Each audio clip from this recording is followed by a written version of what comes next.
अस्सलाम वालेकुम दोस्तों। आज हमारे स्टूडियो में एक ऐसी शख्सियत तशरीफ़ लेके आई है जो कि हमारे उस्ताद भी हैं और एक शानदार साहित्यकार, हिंदी और उर्दू दोनों ज़बानों में अबूर हासिल है, जो कि हलीम मुस्लिम पोस्ट ग्रेजुएट कॉलेज में बीएड के टीचर रहकर भी जिन्होंने शिक्षा के क्षेत्र में अपनी खिदमत को अंजाम दिया है। हलीम मुस्लिम इंटर कॉलेज में भी और फ़ॉरेन में भी सर ने 6 साल तक खिदमत अंजाम दी हैं, शैक्षिक खिदमत। तो आइए आज आपकी मुलाकात हम ऐसे साहित्यकार से कराएं जिनको दुनिया अदब में प्रोफेसर हबीब इकराम साहब के नाम से जाना और पहचाना जाता है। आइए सर के साथ मुलाकात करते हैं। सर, आपका हमारे स्टूडियो में इस्तकबाल है। जज़ाकल्लाह। अस्सलाम वालेकुम। शुक्रिया। सर, अपना नाम और अपने पैदाइश की जगह, आप कहाँ पर आपकी पैदाइश हुई, किस सन में, और अपनी शैक्षिक योग्यता जो आपकी क्वालिफ़िकेशन है उसके बारे में हमारे सामाइन को बताएंगे। जी, नाम तो आपने ख़ुद ही कह दिया है, उच्चारित कर दिया है। जी। अब रहा कि मैं पैदा कहाँ हुआ, तो मैं कानपुर पैदा हुआ 88/33 चमनगंज एक मीनारी मस्जिद के पास। जी। और जहाँ तक कि पैदाइश मेरी है 20 अप्रैल सन 1951। जी। और जहाँ तक मेरे क्वालिफ़िकेशंस का है मामला, तो एमए हिंदी और एमएड मेरा है और बीए संस्कृत भी मेरा किया हुआ है। सन 77 में मैंने एमए हिंदी किया था। अच्छा, और माशाअल्लाह। एमएड मेरा सन 1981 का है। जी। इसी दरमियान बीए संस्कृत और साहित्य रत्न भी मैंने कंप्लीट कर लिया। बहुत अच्छा। तो सर, आपके उस्ताद कौन कौन रहे, उनके कुछ जो ख़ास उस्ताद होते हैं ज़िंदगी में, कुछ ख़ास टीचर जो बहुत जिनसे आदमी इंस्पायर भी होता है और शिक्षा के साथ साथ जो शैक्षिक क्षेत्र में आपकी मदद भी करते हैं, हमदर्दी भी रखते हैं आपसे, तो वो अपने असातिज़ा का नाम सामाइन को हमारे बताना चाहेंगे। देखिए, सबसे बड़े असातिज़ा में अगर पहले नाम लिया जाएगा तो वो तो माँ बाप का होता है, क्योंकि बचपन में सबसे अच्छी जो एजुकेशन मिलती है मल्टीपल डायरेक्शन में, वो है माँ और बाप। जी। और मेरे फादर, मेरे वालिद मोहतरम, वो मेरे टीचर भी रहे। उन्होंने मैं एक क्लास से पढ़ाया जिसका मैं आगे अभी तस्करा करूँगा। लेकिन इंटर में मेरे 2-3 टीचर मेरी याददाश्त में आज भी रहते हैं। केमिस्ट्री के शमीम अहमद साहब थे, बहुत ही अच्छे काबिल आदमी। अपने वक्त पर बोटेनिकल गार्डन आपके उसमें उनकी सर्विस लग गई थी। जी। अतहर साहब हमारे मैथमेटिक्स के टीचर थे। और फिज़िक्स के हमारे एक साहब थे, मेरा इसका नाम जहन से निकल गया है। जी। और बीएड में चूँकि मैंने हलीम कॉलेज से ही बीएड किया है, तो हमारे इज़्ज़त माब हमारे यहाँ के जो टीचर्स हैं उसमें हमारे अमानुल्लाह खान साहब, तो मोहम्मद तुफ़ैल सिद्दीकी साहब, अंसार अहमद साहब, आर.एस. सिंह साहब जो काफ़ी अरसे पहले ही गुज़र गए इस दुनिया से। जी। और त्रिवेदी जी, ये हमारे बीएड के टीचर्स रहे। ऐसे ही हमारे एमएड में हमारे यहाँ की केवी चारी मैडम, इसके अलावा आपके कौल मैडम, कुसुम गुप्ता मैडम और अग्रवाल मैडम, ये कई, और आपके कुमार मैडम जो थी वो साइकोलॉजी जो हम लोग पढ़ाती थी और बाद में प्रिंसिपल भी हो गई, अमेरिका चली गई थी। ये हमारे वो टीचर्स हैं जिन्होंने हमको पढ़ाया और कहीं ना कहीं हमारे ज्ञान में, हमारी नॉलेज में उनकी तरफ से इजाफ़ा हुआ और हम उनके हाथ से सीख के, पढ़ के, आगे बढ़ के यहाँ तक कि आज आए। जी। तो सर, आपकी ज़िंदगी के कुछ यादगार लम्हे, जो ज़िंदगी में कुछ ऐसे वाक़ये गुज़रते हैं जिसको जो आदमी ज़िंदगी भर याद रखता है, तो कुछ यादगार लम्हे हमारे चैनल के साथ शेयर करिए। यादगार लम्हे में तो लम्हे तो ज़िंदगी के हर पल जो है कहीं ना कहीं कुछ ना कुछ दे के जाता ही है। जी। ऐसे ज़्यादातर जहाँ तक मेरा अपना तजुर्बा अगर उसकी बात करूँ, तो तकलीफ़ दे लम्हा ज़्यादा ज़िंदगी में आए हैं और वो तकलीफ़ें ही कहीं ना कहीं इंसान को निखारती हैं जी। और उसको एक साहित्य की तरफ, एक अदब की तरफ उसको लेके आती हैं। जी। लेकिन अच्छे और खुशगवार लम्हात में अगर सबसे बेहतरीन लम्हा मैं समझूं तो मुझे याद आता है जब मुझे इंडियन सेंट्रल स्कूल मस्कत सल्तनत ओमान में हिंदी लेक्चरर के लिए अपॉइंट किया गया और मैं इस जगह से उस जगह की धरती पे उतरा और यहाँ से जाने के लिए तैयार होकर अपने बड़ों की, माँ बाप की, सबकी दुआएं लेके गया।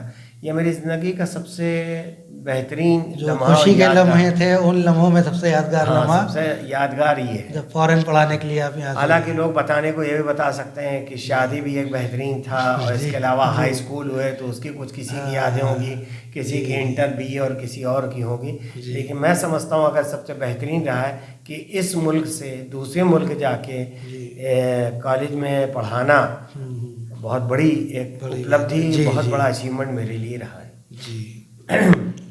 तो सर साहित्यिक जीवन और क्या आपने का जो साहित्यिक जीवन रहा उसमें आपने क्या क्या खिदमत अंजाम दी साहित्य के लिहाज से, वो हमारे सामाइन के साथ शेयर करिए।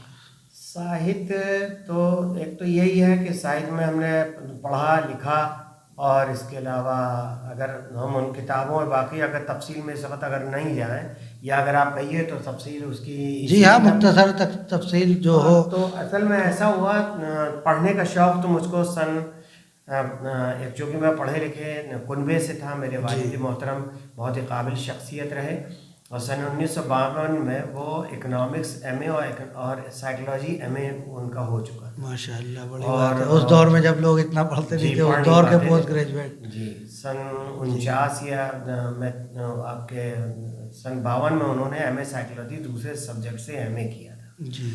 तो चूँकि वो था, पढ़ने पढ़ाने का, वालिद ने हमेशा इस चीज़ का ख्याल रखा और हमको पढ़ाया, और अच्छे तरीके से हमारे सारे घर के लोगों को, हमारे बच्चों को पढ़ा लिखा के बड़ा किया, और अपने भाइयों को उन्होंने हर तरीके से ज़िंदगी में देखा। जी।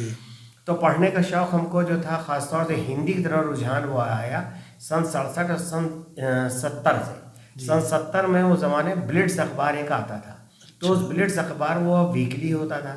जी। तो मैं उसको पढ़ता था, वहाँ से मेरा पढ़ने का शौक़ शुरू हुआ। जी। और फिर ये हुआ कि अखबार ही मैं पढ़ता था, अखबार के संपादकीय एडिटोरियल जो था उसको मैं पढ़ता था, और मैगज़ीन परिशिष्ट और मैगज़ीन्स पढ़ता था। साथ ही साथ धर्मयोग, साप्ताहिक हिंदुस्तान, सारिका, शमा, 20वीं सदी, ये भी हमारे पढ़ने के उसमें आई। जी, बचपने से ही मतलब शौक़ रहा आपको जी, पढ़ने जी, पढ़ाने जी। का। अच्छा, 90 के दशक में, यानी 90 की दहाई में मस्कत से आने के बाद लिखने का कुछ शौक़ हो गया, लिखना शुरू किया, छोटी कहानियाँ लिखने लगा, जिन्हें उर्दू में अफसानचे कहते हैं और हिंदी में लघु कथा कहते हैं। वो कुछ लिखने लगा मैं, तो इस तरीके से लिखने की तरफ मैं आ गया। और इससे कबल ये हुआ कि 6 दिसंबर का जब वाक़या हुआ, तो उस ज़माने में जब कानपुर में एक लंबा कर्फ्यू लग गया था, जहाँ तक मेरी याददाश्त में है, जी। 10-11 दिन का, हम लोग कहीं निकल नहीं पाते थे। जी। और टीवी पे ही सब चीज़ें देखते रहते थे, तो जो एहसासात थे वो नज़्म और कुछ कविता के रूप में बाहर आने लगे। तो उनको मैं अपने एहसासात को आपने कलमबंद करके उसको तहरीरी शक्ल हाँ, तहरीरी शक्ल दे दिया। तो वो पता ही चला कि वो करीबन 30-40 पेज की एक हमारा किताबचा बनने लगा। तो दैनिक जागरण में चूँकि हम उस वक़्त उस आगे पीछे कहीं जुड़ चुके थे, तो वो जगह कृष्णानंद चौबे जी थे, वो जो है एक कॉलमनिस्ट थे जी, जो जगह तंज़ व मज़ाह कुछ लिखते थे। अच्छा। हफ्तेवार। जी। तो वो इत्तेफाक से बहुत मिल गए, तो उन्होंने कहा अरे ये तो इसको तो आप किताब बना दीजिए। तो हमने कहा तो कम है, कहा थोड़ा और इसको लिख लीजिए। तो मैंने उसको और मज़ीद लिखा उसी इन्वायरमेंट में, उसी कर्फ्यू के अय्याम में, मतलब एक आपकी किताब हाँ, वो तो पहली समझ लिए जी, किताब वो थी। सबसे पहली किताब मेरी ज़िंदगी में, और उसको अपने ही उसमें मैंने छापा, उसको छपवाया। किस नाम से सर छपी वो उसका किताब? किताब का नाम था अभी तो जीना है। ऐसे अगर आप इजाज़त दें तो मैं उस सानहे से मुताल्लिक़ और किस तरीके से लोग उस खौफ और हिरासा में लोग फंसे हुए थे, तो हमने किस तरीके से उस किताब को आखिरी हाँ, जाहिर सी बात है, कर्फ्यू के माहौल में, लड़ाई दंगे के माहौल में एक दहशत अंदर से एक रहती है, दिल दिमाग उस तरह से जहन नहीं हाजिर रह पाता है। उस माहौल में भी आपने मतलब अपनी किताब को एक मुकम्मल शक्ल दी है। बेशक।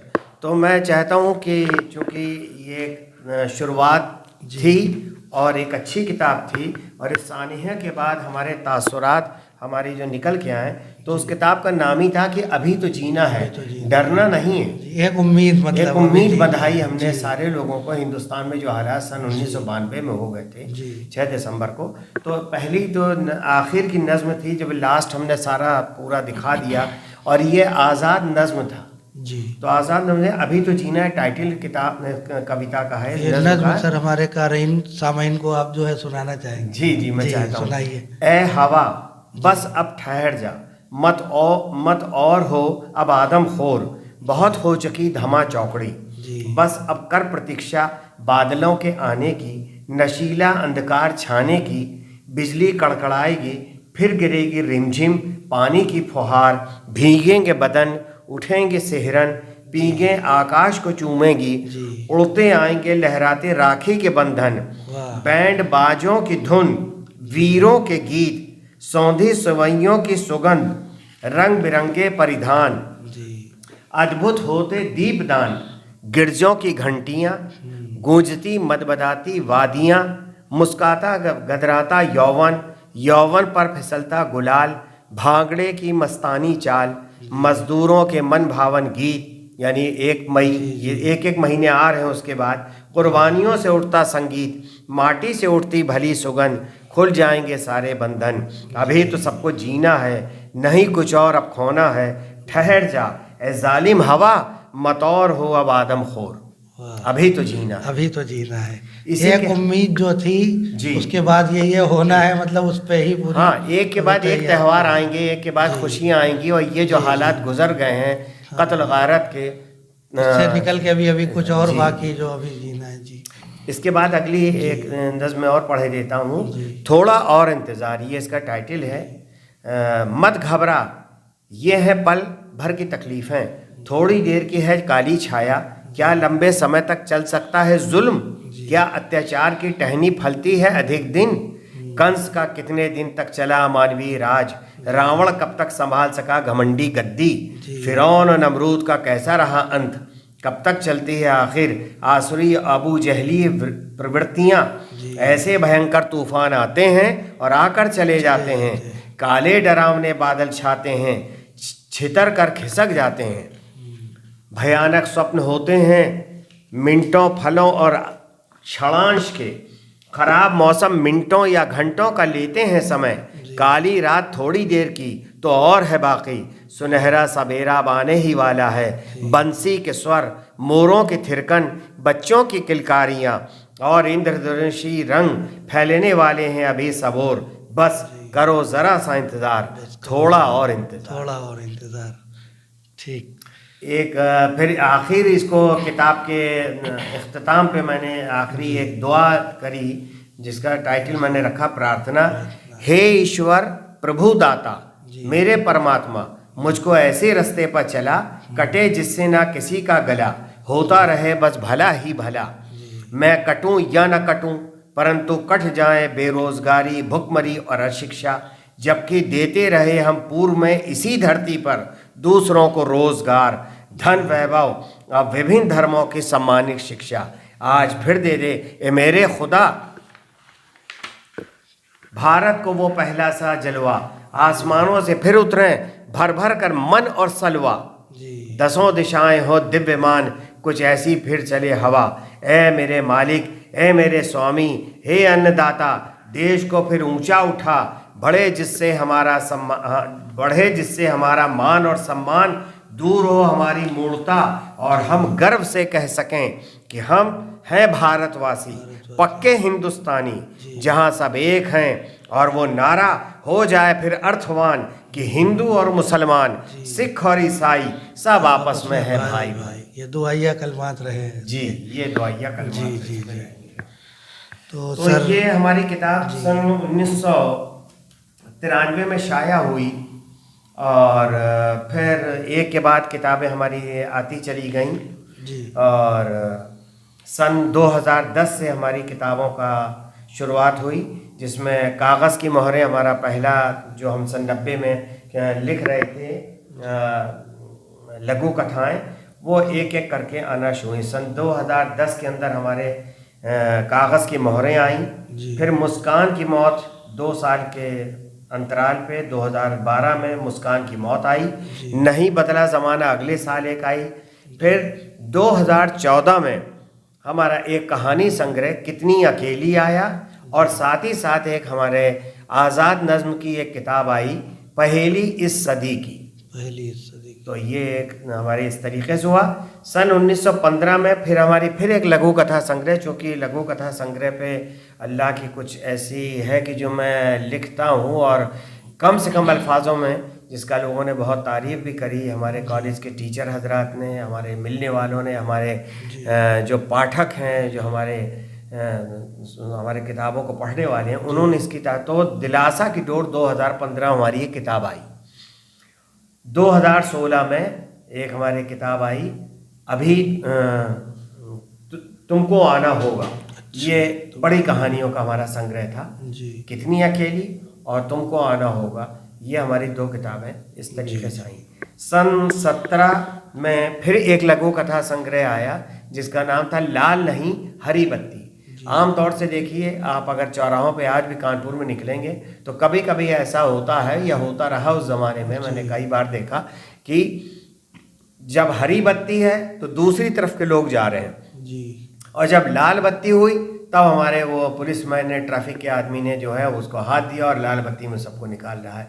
मतलब उल्टा बिल्कुल काम चल रहा है। तो इस टाइटल में मैंने एक तो कहानी लिखी है, वही हमारी किताब का टाइटल भी बन गया और पूरी लघु कथाएं अंदर उसमें काफ़ी तादाद में आई। तो ये हमारा सन 17 में हमारा आया। सन 18 और 19 में हम एक शिक्षा की किताब में लगे हुए थे, तो इस वजह से 17 में भी हम इस लायक नहीं थे कि हम कोई किताब किसी दूसरे विधा पे दे सकें। तो वो तो लाल नहीं हरी बत्ती के नाम से हमने जल्दी से लिख के उसको अपने को कहीं ना कहीं अपना प्रेजेंटेशन, एक उपस्थिति हमने अपने को प्रेजेंट कर दिया कि 2017 में हमारा खाली ना जाए, हाजिरी दर्ज हो जाए 2017 में भी एक आपका जो है मतलब हर साल हो जाए जी। तो लेकिन 18-19 में उस किताब, शिक्षा की किताब लिखने में हमारी एब्सेंटी जगह लग गई। तो मुझे इसका बहुत ही दुख भी हुआ कि कहाँ मैं 2-2 किताबें एक साल में छप रही थी और कहाँ एक भी। तो फिर हमारा 2020 में जो 19 में हमने शुरू कर दिया था एक उपन्यास। हालांकि उपन्यास से लिख नहीं पाता था, बल्कि मेरे ऊपर लोगों ने यह भी कहा कि छोटी छोटी कहानियाँ लिखते हैं, लघु कथा लिखते हैं, अफसानचे हैं, शॉर्ट स्टोरीज़ हैं।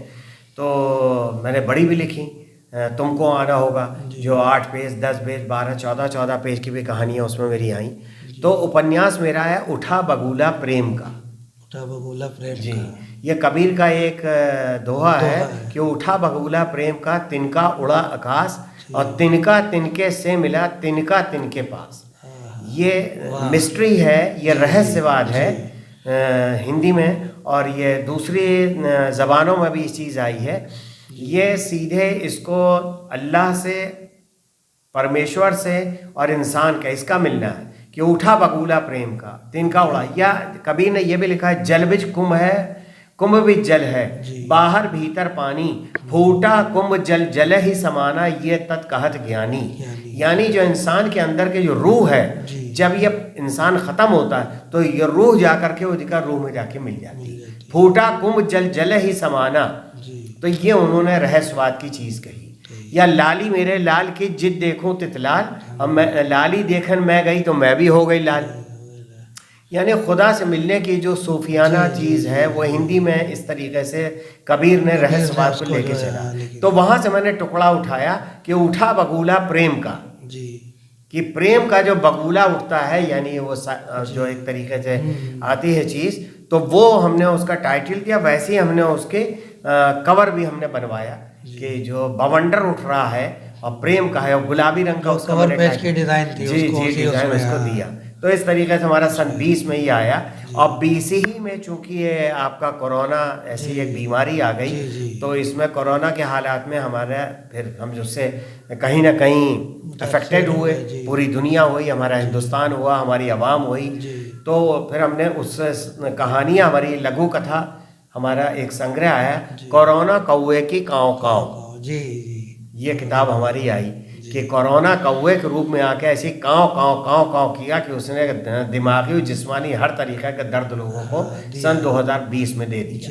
पूरी दुनिया ही मुतासिर हो गई। बिल्कुल आप सही कह रहे हैं। फिर 2021 में, चूँकि ये ख़त्म हो गए, तो 2021 में हमारे फिर एक दूसरा संग्रह है। लिखना तो मैंने शुरू उसी वक्त कर दिया, लेकिन शाया होकर अभी आया। उसका नाम है काली धूप उजली छाँव। यह कोरोना कविता संग्रह, कोरोना काव्य संग्रह।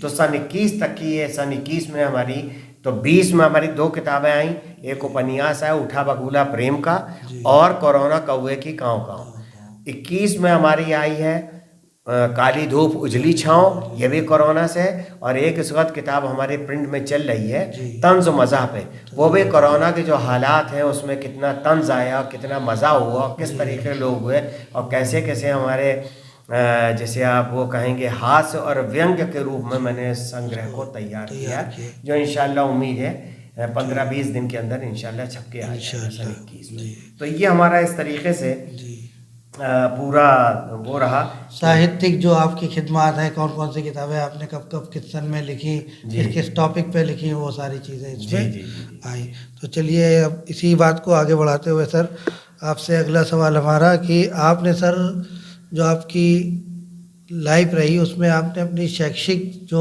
खिदमत थी वो कब कब किन किन शैक्षिक संस्थानों में कितने कितने वक्फे के लिए कब कहाँ पढ़ाया आपने, उसके बारे में हमारे दर्शकों को कुछ बताना चाहेंगे? जी, सन 73 में जब मैं कानपुर में आया तो हलीम मुस्लिम इंटर कॉलेज में मेरा तकर्रुरी जगह हुई और वहाँ मैंने कुल मिला करके सन 73 से लेके और सन 90 तक की एक तवील अरसा करीबन 16.5 साल मैंने उस जगह इंटर कॉलेज पढ़ा है, जिसके बीच के 6 साल सन 1981 से लेके सन 1987 तक के मैंने सल्तनत ओमान में हिंदी लेक्चरर की पोस्ट पे काम किया, जैसे मैंने इससे पहले बताया, जहाँ तक ये मुझे अभी ओमान में। तो वहाँ का 6 साल वहाँ चले गए, तो इस कॉलेज में खड़े होकर पढ़ाने का काम 10.5 साल मिला और सन 90 में इस जगह से पढ़ा ही रहा था और इंटरव्यू हमारा डिग्री कॉलेज में पीजी में हुआ, हलीम पीजी कॉलेज में, और वहाँ बीएड डिपार्टमेंट में मेरी उस जगह नौकरी लगी और मैंने उस जगह करीबन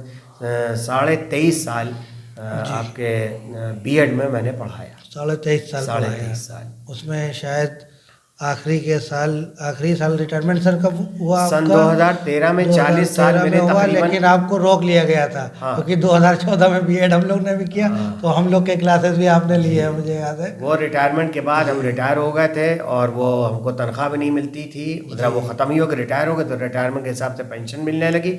लेकिन कॉलेज के मैनेजमेंट ने अपने फ़ायदे के लिए और हमारे नॉलेज को रिगेन रहने के लिए उन्होंने कहा कि ये आपके बराबर कोई, ये उनकी बड़प्पन था कि इतनी जल्दी हमको कोई टीचर मिल भी नहीं पाएगा इतने साल की जिसका तजुर्बा है, जिसका बीएड में हिंदी पढ़ाने में हो, तो आप हमको क्या वक्त दे सकेंगे? तो मैंने कहा नहीं, बिल्कुल मैं देने के लिए तैयार हूँ। और 1 साल, जैसा कि अभी हमारे आया साहब ने खुद बताया कि वही 1 साल हम लोगों को वो हमने पढ़ाया। तो इस तरीके से 41 साल पढ़ाने का, जिसमें 40 साल पक्की तनख्वाह में सन 73 से सन 13 तक की 40 साल पढ़ा है, 1 साल इस तरीके से पढ़ा है। और सन 2016 में दोबारा फिर हमको गवर्नमेंट की तरफ से जो एक चांस दिया गया संविदा के ऊपर, टीचर जो आदमी पढ़ाने का शौक़ रखता हो, दिमागी जिस्मानी तौर से अपने को पूरे तरीके से कैपेबल समझ रहा हो और पढ़ाना चाहता हो तो पढ़ा सकता है। तो हम लोगों के कागजात फिर हायर एजुकेशन इलाहाबाद गए और वहाँ से हमारे कागजात हर साल तैयार होके आते थे। तो वहाँ मैंने professor HN Mishra college of education उस जगह मैंने पढ़ाया और उसके बाद वहाँ से फिर ट्रांसफ़र होकर दोबारा फिर हमारा उस जगह पढ़ाने का DAV ट्रेनिंग कॉलेज में फिर मैंने उस जगह बीएड के स्टूडेंट्स को लॉकडाउन लगने तक उस जगह मेरी तकर्रुरी वहाँ भी हुई। वहाँ से इस तरीके से मेरे 4 साल, तो टोटल 44 साल मैंने जो है मुख्तलिफ संस्थानों में, मुख्तलिफ कॉलेजेस में, इंडिया में, कानपुर में, बाहर में पढ़ाया। जी, बहुत बड़ी ये उपलब्धि भी है और एक बहुत बड़ा, मतलब इतना साल का वक्फा, 44 साल बहुत होता है, आपने 44 साल पढ़ाया माशाअल्लाह से। ये अल्लाह की मेहरबानी। और आपकी फिटनेस भी रही और जो आपकी नॉलेज थी वो भी बूस्टअप रही, तो उससे ठीक सर। तो आप जो है, अगला सवाल हमारा ये है कि आप, हर शख्स की ज़िंदगी में कोई ना कोई आइडियल शख्स होता है जिससे वो बहुत मुतासिर होता है और उसके नक्शे कदम पे चलने की कोशिश करता है। तो आपकी ज़िंदगी में कोई ऐसा शख्स रहा जो आपके लिए आइडियल साबित हुआ? हाँ, आइडियल तो देखिए, ये टोटल इन्वायरमेंट जो समाज का होता है, और एक साइकोलॉजी में एक चैप्टर है, एजुकेशन साइकोलॉजी में एक आपने भी पढ़ा होगा, हेरिडिटी एंड इन्वायरमेंट। आपके माँ बाप क्या हैं और हमारा मतलब इन्वायरमेंट क्या, हम किस परिवेश में, किस वातावरण में, किस माहौल में हम बड़े पले हैं जी, कितने पल के और बढ़े हैं और सीखा है। तो उसके अंदर अगर हम समझते हैं तो सबसे बेहतरीन शख्स जिसको मैं याद कर सकता हूँ वो मेरे वालिद हैं, कि जिन्होंने मेरी बेसिक एजुकेशन, मेरी मैथ्स, मेरी इंग्लिश, मेरे दूसरे सब्जेक्ट्स उन्होंने मुझको पढ़ाए, सिखाए और रखा। और इसी तरीके से मैं अपनी माँ को भी कहता हूँ, जिन्होंने मेरे लिए 2 चीज़ें बहुत करी। एक तो सच्चाई, ईमानदारी और सफाई, तहारत और सफाई और पाकीज़गी का जो कॉन्सेप्ट मेरी माँ ने, कि एक छींट और एक बूंद भी किसी तरीके के हमारे कपड़े पे गिरने के बाद ऊपर ना आए, ये उनका रहा। और मैंने जो किताब लिखी पहली सदी की जो कविता थी, चूँकि मेरी माँ हल्की फुल्की उस ज़माने की थी, और उन्होंने हल्की फुल्की इन द सेंस पढ़ाई लिखाई के मुतालिक, पढ़ाई के थ्रू तो कुछ गुनगुना लेती थी, कुछ शेर व शायरी कर लेती थी। हम लोग बदकिस्मती रही कि उनके कुछ अगर कर लिया होता तो शायद कहीं उनके अशार के किताबचा ही कुछ छप जाता। तो जब मैंने कविता संग्रह मेरा आया पहली इस सदी, तो उसमें मैंने डेडिकेशन जो है मैंने अपनी माँ को यही दिया है। जी जी। तो ये 2 अशख़ास हैं। बाकी सभी लोगों, जिन लोगों ने मुझको पढ़ाया सिखाया, वो हमारे लिए आइडियल ही रहे हैं जी, as a teacher, as a elder persons. Main मतलब आपके वालिद साहब से ही आप उन्हीं से पूरी तरह मुतासिर रहे, वही इंस्पिरेशन के स्रोत भी रहे और वही आइडियल भी रहे। आनुवांशिकता से, हेरिडिटी से भी, खून से भी, और उनके पढ़ाने लिखाने, सिखाने और समझाने से। ठीक सर। तो आपके मतलब जो प्रेरणा स्रोत थे वो भी वालिद साहब थे। किन किन लोगों का सर आपको सहयोग रहा और क्या क्या सम्मान आपने मतलब हासिल किया इन अपने इस शैक्षिक उसमें पीरियड में? अपने किन किन लोगों का जो सहयोग, हर इंसान जो भी अपनी ज़िंदगी बिताता है और समाज से हट के और मतलब आम आदमी से हट के शख्स से शख्सियत जो होती है उसमें कुछ लोगों का सहयोग भी होता है। तो कोऑपरेशन जो होता है वो किन किन लोगों ने आपका सहयोग किया आपके पढ़ने लिखने में, आपकी जॉब में और आपके दूसरी ज़िंदगी के और मामलात में, जिससे आप आगे बढ़े, तो उनका जिक्र भी हमारे सामाइन के साथ करिए थोड़ा सा। देखिए, ऐसा है कि ज़िंदगी में बढ़ने और पढ़ने लिखने में तो फिर वही आ जाएंगे हमारे टीचर हजरात, जिनका नाम मैंने पीछे लिया, और वो लोग जिनके मैं नाम नहीं बता पाऊँ या मेरी याददाश्त में नहीं है। और फिर वही कि मेरे वालिद, मेरी वालदा, मेरे वालिद जनाब मोहम्मद इकराम सिद्दीकी, तो उन्होंने हमको हर तरीके से पढ़ा लिखाया। और रहा साहित्य के रूप में सहयोग, तो उसमें सहयोग तो और प्रेरणा का, तो प्रेरणा हमें किसी से नहीं मिल पाई है। और अगर अप्रत्यक्ष रूप से लेंगे तो जिन साहित्यकारों को, जिन किताबों को, या जिन मैगज़ीन्स को और जिन चीज़ों को मैंने पढ़ा, तो इनडायरेक्टली वो कहीं प्रेरणा सोर्स सबकॉन्शियस माइंड से कहीं ना कहीं बन गए होंगे। लेकिन यह है कि प्रेरणा देने में किसी का पूरा हाथ तो नहीं। हाँ, प्रेरणा में सेल्फ इंस्पायर्ड मैं अपने को व्यक्ति समझता हूँ, और ये इंस्पायरेशन मुझको अल्लाह से मिला है कि मेरा प्रभु, मेरा परम परमेश्वर, मेरा अल्लाह, मेरा खुदा, मेरा गॉड जो है एक, वो हमारा ही सबसे बड़ा प्रेरणा स्रोत। अब रहा सहयोग की बात, तो सहयोग हमारे घर के लोग हैं, और जिन हमारे प्रकाशक, हमारे सारे काम करने वाले जो हमारी किताबों को छापते हैं, उन सब का भी कहीं ना कहीं एक अच्छा सहयोग है। हमारे प्रकाशक जो अभी आजकल चल रहे हैं, निखिल प्रकाशन आगरा के हैं, उनका सहयोग है। और सबसे बड़ा सहयोग जो घर की तरफ से मिलता है वो है पत्नी की तरफ से, कि वो कोई न्यूसेंस या कोई अरे क्या लिख रहे हैं, पढ़ रहे हैं, क्या कर रहे हैं, क्या फ़ायदा, और छोड़िए ये दुनियावी चीज़, इस तरीके की बात बहुत ज़्यादा नहीं। लेकिन ये रहा कि उनकी खामोशी और उनका हमारे लेखन के वक्त में उनका जिस तरीके का भी सहयोग रहा है, और ये पत्नी से बढ़ के कौन सहयोगी सिद्ध हो सकता है। माता पिता तो इस बड़ी उम्र में हो सकते हैं, वो साहित्यिक जीवन में सहयोग क्या कर पाएंगे। और हो सकता है बहुत से लोग जवानी में जो लिखना शुरू कर देते हैं 30-35 साल में, तो उनके तो माँ बाप भी कहीं ना कहीं सहयोग करते हैं, अगर उनका रुझान अदब की तरफ है। तो अगर माँ या बाप में किसी का, तो उसको फिर वो सहयोग करके दिखाएंगे। अच्छा, जहाँ तक सम्मान का सवाल है, सम्मान हमको जो है सन 2000 से मिलना शुरू हुए, बल्कि हम कहेंगे 1994 सबसे पहले हमको सम्मान मानस संगम कानपुर से मिला, और सन 2000 में उत्तर प्रदेश हिंदी साहित्य सम्मेलन द्वारा हमारा सम्मान अब रायबरेली में किया गया। इसी तरह 2001 में हमारा सम्मान कानपुर में हुआ, 2012 में हमारा सम्मान, और इसी तरीके से आगे बढ़ते हुए सन 2017 में स्वर्णिम लक्ष्य सेवा समिति द्वारा सम्मान किया गया। सन 2019 में मत प्रेरणा सम्मान हमको मिला। 2020 में रिपब्लिक डे पे हमारा सम्मान हेरा पब्लिक स्कूल द्वारा कानपुर में किया गया। सन 2020 की 22 और 23 फरवरी को, यानी यह कोरोना फैला नहीं था, लॉकडाउन शुरू नहीं हुआ था, तो गवर्नमेंट रजा आपके पीजी कॉलेज है, वहाँ पे हमारा सम्मान एक राष्ट्रीय संगोष्ठी में किया गया। अच्छा। और सन 2021 में अभी 13 नवंबर को उन्नाव में किया गया है शब्द गंगा शुद्ध अभियान संस्थान और सृजन साहित्यिक एवं सामाजिक सेवा के द्वारा उत्कृष्ट लेखन सम्मान हमको जो है अभी जी ये 13 नवंबर सन 2021 को अभी पिछले महीने हमारे माशाअल्लाह, बहुत अच्छा सर। तो अब सर हम आपसे गुजारिश करेंगे कि इस चैनल के माध्यम से आप समाज को कोई एक पैगाम, एक मैसेज देना चाहेंगे, जो हमारे चैनल के माध्यम से आप पढ़ने वालों को और अदब के लोगों को जो साहित्य से जुड़े हुए हैं उन लोगों को कोई पैगाम देना चाहेंगे?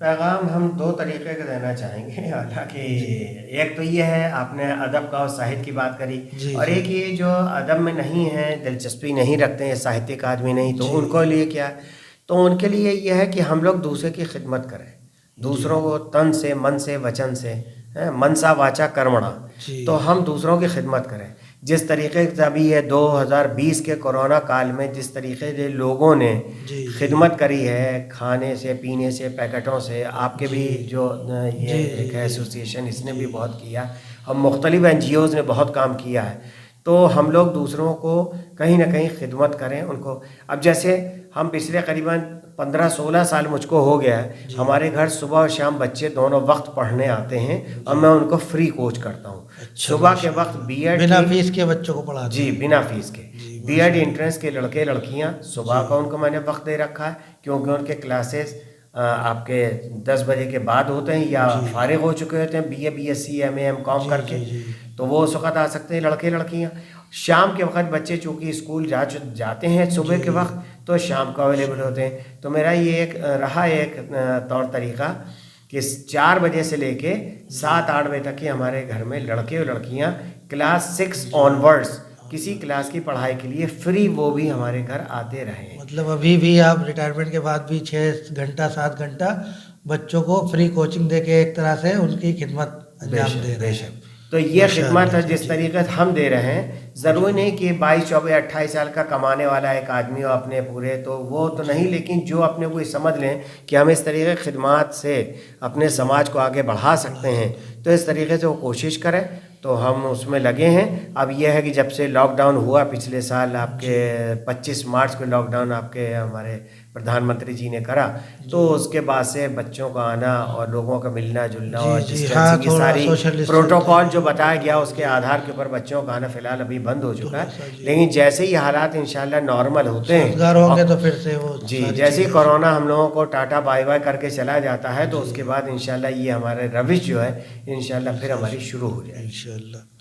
ठीक, तो हमारे एसोसिएशन और जो कि फैज़ान गरीब नवाज एसोसिएशन के नाम से रजिस्टर्ड है, जो कि आप देखते ही रहते हैं उसकी खिदमत, तो उसके लिए कुछ तासुरात और हमारे चैनल के लिए कुछ दुआइया कलमात और तासुरात पेश करना चाहेंगे सर? बेशक, बिल्कुल, इसलिए कि और अभी हमको देखने सुनने से व्हाट्सएप पे एक आध लोगों के बताने से पता चला है इस एसोसिएशन के बारे में, तो बड़ी खुशी महसूस हुई है कि हमारे घर के पास ही 100 गज के दायरे में इस तरीके के एसोसिएशन है, जिसमें कोरोना में और दूसरे अलग अलग अंदाज में हर जगह गरीबों को, बीमारों को दवाइयाँ, गरीबों को खाना, पैकेट, कोरोना काल में सर्दी में कंबल, ये सारी चीज़ें मुहैया कराई जा रही हैं आपकी एसोसिएशन से, तो बेइंतहा खुशी हुई है। और हमारी दुआएं हैं कि आपके एसोसिएशन अपने सारे मेंबरान के साथ मिल करके और जितने उसके सहयोग में लोग खड़े हुए हैं, उनका पूरी जो है पार्टिसिपेशन से आपके ये एसोसिएशन आगे बढ़े, गरीबों की हर ज़रूरतमंद की ज़रूरतें सारी पूरी हों, मेरी भरपूर दुआएं हैं। और कहीं भी अगर हमारी तरफ से दामे दरमे सुखने जी, मनसा वाचा कर्मणा, जी। जिस तरीके तन मन धन से जिस तरीके का हमारी भी अगर कोई जी। सेवाएं, कोई हमारी सर्विसेज अगर आपको कहीं दिखती हैं जी। तो उसके लिए मैं हर वक्त हाजिर हूँ। इंशाअल्लाह। अब आपके सिर्फ एक कहने की ज़रूरत होगी जी। तो हम उसके लिए तैयार हमेशा। ठीक सर, बहुत बहुत शुक्रिया सर आपका, आप हमारे स्टूडियो में तशरीफ़ लाए और आपकी जो शैक्षिक और अदबी जो खिदमात है उसके एतराफ़ में हम आपको अपने एसोसिएशन फैज़ान गरीब नवाज़ एसोसिएशन और जो उसकी अदबी यूनिट है बज़्म नातो अदब कानपुर, उसकी जानिब से एक सर्टिफिकेट दे के आपको सम्मानित करना चाहेंगे।